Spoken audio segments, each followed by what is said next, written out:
people in this room have sent a text message today? All right.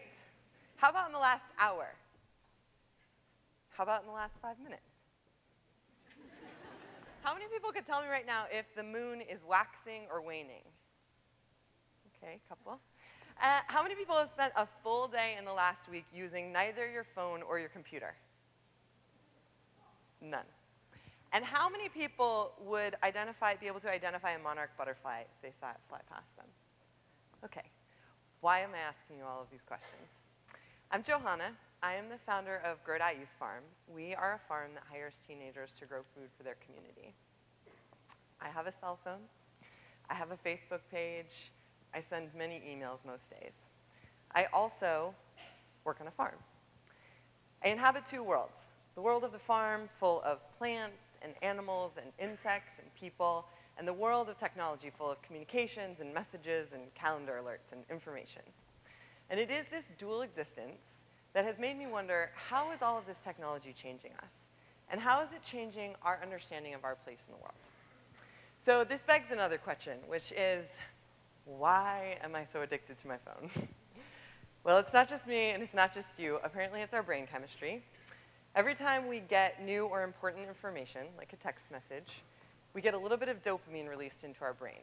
And teenagers are now sending an average of 60 text messages a day and spending 7.5 hours, almost a full-time job, each day in front of a technological device. So that would make us imagine they are going to be the happiest people ever to live.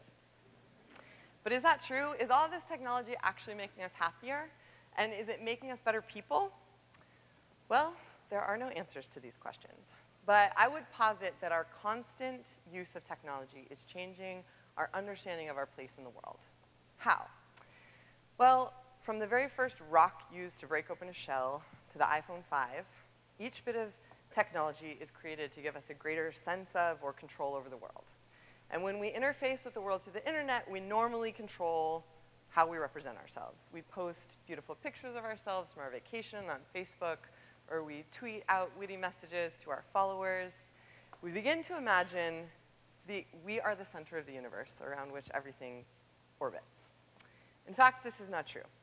In the world outside of technology, we are vastly outnumbered. Just for comparison, let's look at the butterfly. So, according to the Worldwide Butterfly Census, which I found on the internet, there are about 20,000 species of butterflies.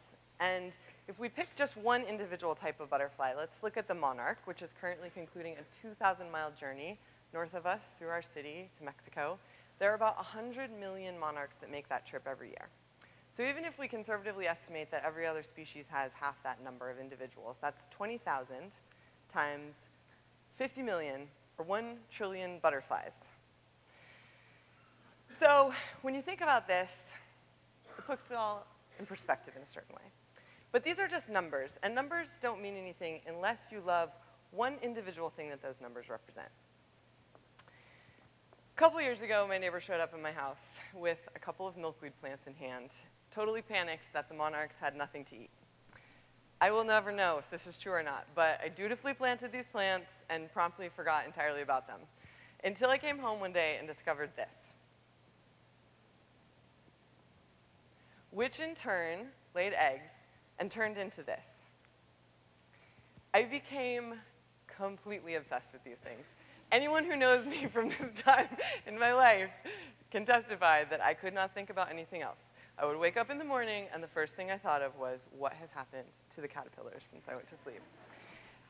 It was an amazing process to watch these things. It was unbelievable. I watched them get fat and then go through this weird process where they curl up, and then they eventually turn into this like bright green chrysalis with these beautiful gold and black accent marks on them.